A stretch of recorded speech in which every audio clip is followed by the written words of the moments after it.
Oke anak-anak, hari ini kita akan belajar mengenai pencemaran lingkungan. Pencemaran lingkungan ini ada di materi kelas 7 nih. Oke, kita langsung masuk ke pengertiannya.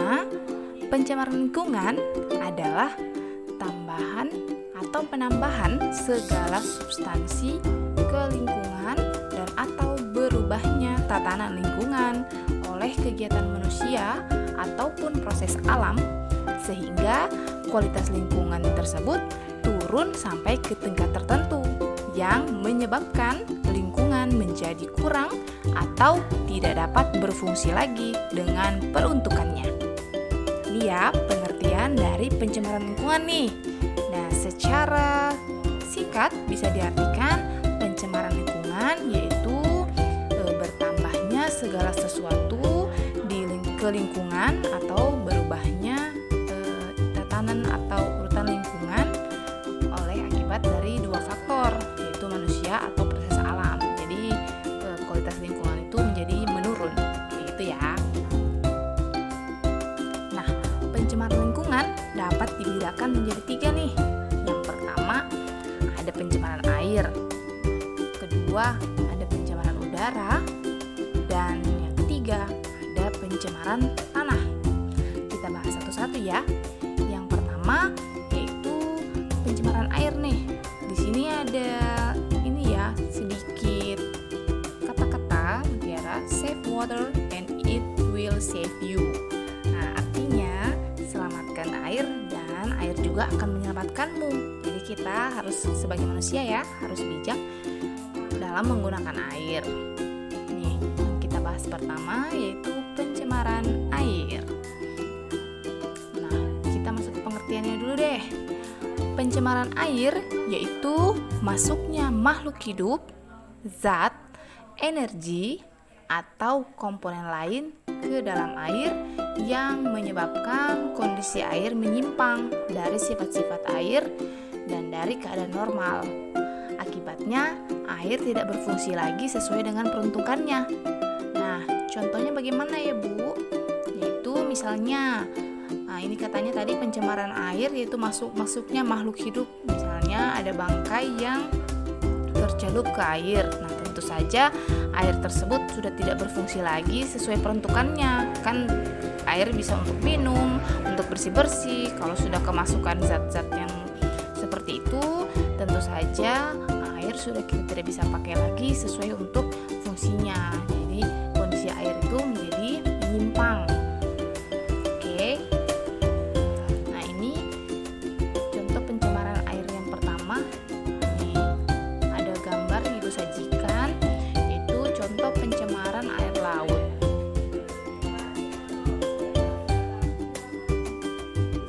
Oke. Pencemaran air dapat terjadi pada sumber mata air. Ada mata air, sumur, sungai, rawa-rawa, danau, dan juga laut. Penyebab pencemaran air salah satunya yaitu limbah pabrik, limbah rumah tangga, limbah pertanian, bahan pencemar berupa bahan kimia yang mengandung racun, mudah mengendap, mengandung radioaktif, sifatnya panas, dan untuk pembongkarannya banyak memerlukan oksigen. Nah, contoh limbah pabrik seperti yang kamu sudah tahu yaitu zat-zat sisa dari pabrik yang dibuang secara sembarangan, makanya membuat pencemaran air. Nah, begitu juga dengan limbah rumah tangga. Jangan kira hanya air saja, jangan kira hanya pabrik saja ya yang membuat pencemaran, rumah tangga juga. Jadi limbah rumah tangga harus kita kelola dengan baik supaya pencemaran air bisa dihindari. Ada juga limbah pertanian. Limbah pertanian ini bisa berupa sisa-sisa pertanian atau sampah-sampah pertanian. Ada juga bahan pencemar, yaitu bahan kimia. Nah, ini kita nggak boleh ya sembarangan buang, itu pasti berbahaya. Oke. Nah, ini Ibu sajikan ada gambar pencemaran sungai nih. Kotor sekali ya sungainya ya, jadinya ya banyak sampah plastik apalagi ya, sampah plastik itu kan sulit terurai. Jadi kita sebagai manusia itu harus bijak ya dalam pengelolaan sampah ini, jangan sampai seperti ini. Kalau sudah seperti ini nih kita sendiri yang repot. Nah, pencemaran sungai ini pasti ujung-ujungnya nanti ke kita sendiri kan, bisa jadi banjir, bencana alam. Nah, kalau sudah seperti itu, pasti kerugiannya kembali ke manusia atau ke diri kita sendiri lagi. Ini ada sampah kayu, plastik, botol minum, dan lain-lain. Ini menyebabkan air sungai ini sudah nggak bisa lagi nih dibuat minum atau dibuat mandi karena sudah sangat kotor. Nah, yang kedua ini Ibu sajikan ada gambar pencemaran rawa. Waduh, ini juga bahaya nih. Rawa ini kalau sudah tercemar begini udah ikan-ikannya pada mati. Nih, vegetasinya juga sudah tidak baik. Kondisi tumbuhan, makhluk hidup yang dalam juga sudah tidak baik. Jadi sudah tidak bisa dimanfaatkan secara maksimal lagi kalau sudah tercemar. Nah, nih gambar ketiga ada pencemaran danau. Nah, ini danau juga harusnya ya bisa kita manfaatkan dengan maksimal. Di danau kan bisa ini ya, kita pelihara udang, ikan, menggunakan tambak nih. Kalau sudah tercemar begini ya ikan-ikan ataupun udang ataupun makhluk-makhluk lainnya yang hidup di danau udah enggan, bisa-bisa mereka mati dan ya sudah danaunya tidak bisa kita pakai lagi dengan maksimal. Nah, nih menjelaskan sedikit, air yang tercemar akan menimbulkan dampak yang tidak menguntungkan bagi lingkungan. Nah, itu sudah Ibu katakan tadi ya, Ibu jelaskan sedikit tadi, seperti penurunan kualitas lingkungan, gangguan kesehatan. Nih, penurunan kualitas lingkungan tadi Ibu jelaskan bahwa ini yang sebenarnya bisa kita gunakan ya udah nggak bisa lagi, jadi menurun ya kualitas lingkungannya. Kemudian juga menyebabkan gangguan kesehatan. Lah, ini lebih bahaya lagi. Kalau sudah sungai atau perairan sudah tercemar, itu pasti gampang sekali penyakit masuk ya. Kalian tahu sendiri kan, di air itu tempat hidupnya nyamuk. Kalau sudah tercemar, sudah banyak sampah, pasti banyak nyamuk. Terus bibit-bibit penyakit juga gampang ditularkan lewat air, karena kita butuh air untuk minum, untuk mandi dan lain-lain. Terus ada pemekatan hayati nih. Jadi pemekatan hayati kemudian mengganggu pemandangan, sudah jelas ya mengganggu pemandangan. Ada eutrofikasi dan mempercepat proses kerusakan benda. Nah, ini kalau sudah airnya tercemar ini pasti ya mempercepat proses kerusakan benda, karena kalau kalian pernah ini ya kena banjir tuh, barang-barang yang terkena air banjir tuh biasanya lebih cepat rusak ya daripada yang terkena air biasa. Seperti itu. Nah, tapi ada cara nih untuk menanggulangi pencemaran air. Nah, yang pertama yaitu pembuatan kolam stabilitas.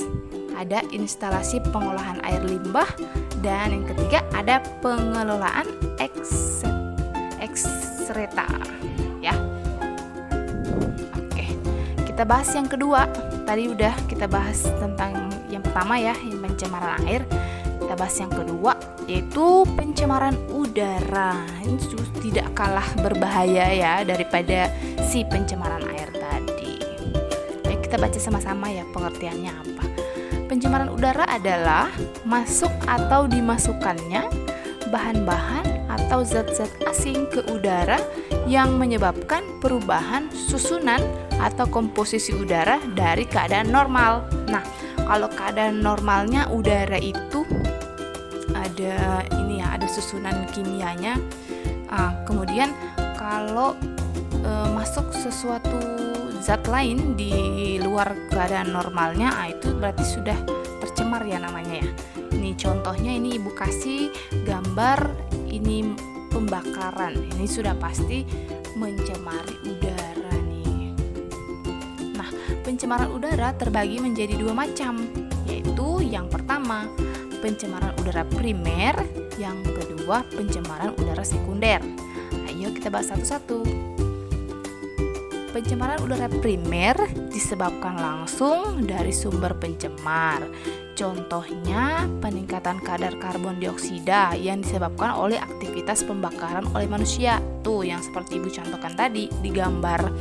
Nah, kalau ada terjadi proses pembakaran tentu menghasilkan gas karbon dioksida. Kalau sudah gas karbon dioksidanya meningkat, nah itu menyebabkan pencemaran udara nih. Salah satunya ini. Jadi kita nggak boleh sembarangan bakar-bakar ya.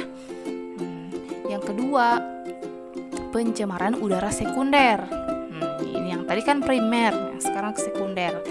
Nah, pencemaran udara sekunder itu disebabkan oleh apa? Disebabkan oleh reaksi antara substansi pencemar udara primer yang terjadi di atmosfer. Nah, contohnya apa? Contohnya pembentukan ozon yang terjadi dari reaksi kimia partikel-partikel yang mengandung oksigen di udara. Nah, kita masuk ke pembahasan selanjutnya. Ada ini ya, bahan pencemar udara. Nih, bahan-bahan pencemar udara umumnya berasal dari pembakaran bahan bakar fosil yang tidak sempurna oleh mesin-mesin pabrik, pembangkit listrik, kendaraan bermotor, pembakaran sampah, asap rokok, senyawa kimia buangan seperti CFC atau klorofluorokarbon, dan lain-lain. Banyak sekali ya bahan pencemar udara nih. Nah, sebagian besar, hampir semuanya atau semuanya nih, semuanya berasal dari manusia ya. Ini dari mesin pabrik itu manusia yang menyebabkan. Pembangkit listrik juga, kendaraan bermotor apalagi ini manusia nih. Pembakaran sampah juga, asap rokok. Nah, ini siapa nih yang ayahnya yang suka merokok, senyawa kimia buangan dan lain-lain. Ini termasuk bahan-bahan yang sangat mencemari udara. Jadi harusnya ini bisa kita hindari atau dikurangi ya penggunaannya. Nah, ini gambar dari yang Ibu sebutkan tadi, bahan-bahan pencemar udara. Ini ada polusi primer dan polusi sekunder ya.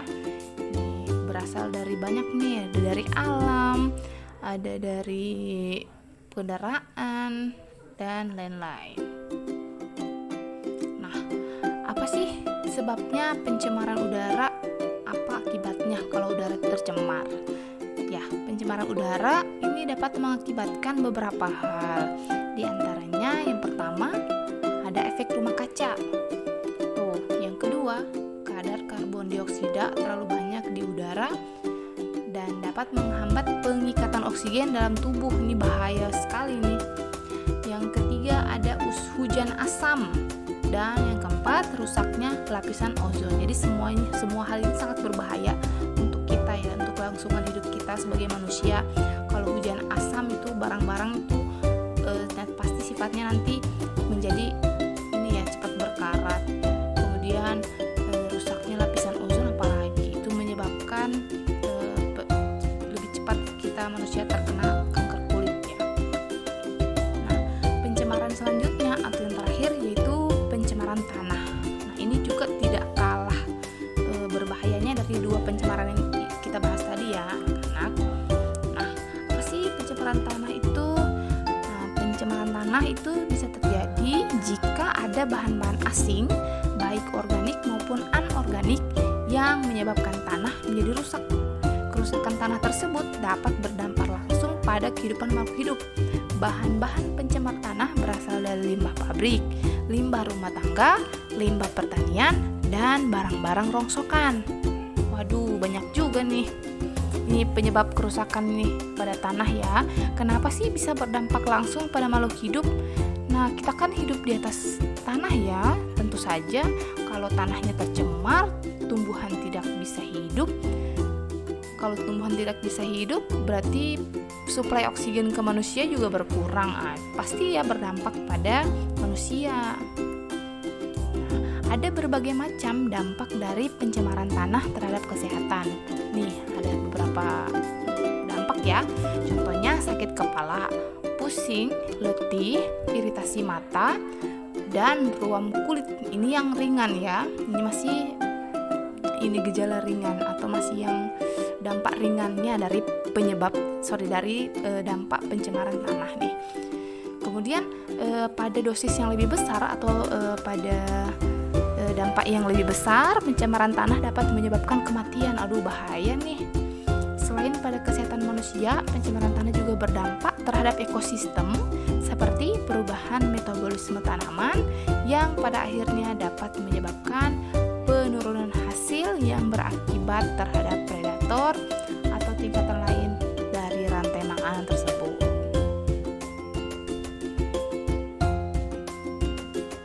Nah, gimana nih cara penanggulangannya? Nah, cara penanggulangannya dapat dilakukan dengan dua cara, yaitu remediasi dan bioremediasi. Apa sih dua-dua ini? Ayo kita bahas dulu. Yang pertama, remediasi, yaitu kegiatan untuk membersihkan permukaan tanah yang tercemar. Jadi ada dua remediasi, yaitu on-site dan off-site. Nah, sedangkan bioremediasi adalah proses pembersihan pencemaran tanah dengan menggunakan mikroorganisme. Dalam hal ini kita gunakan jamur atau bakteri ya.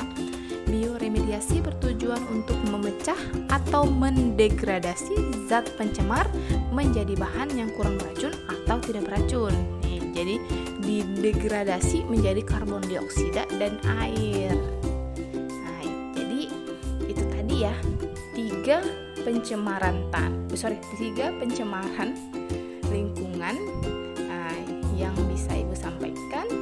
Lebih dan kurangnya mohon maaf ya. Sampai sini dulu, sampai jumpa lagi. Wassalamualaikum warahmatullahi wabarakatuh.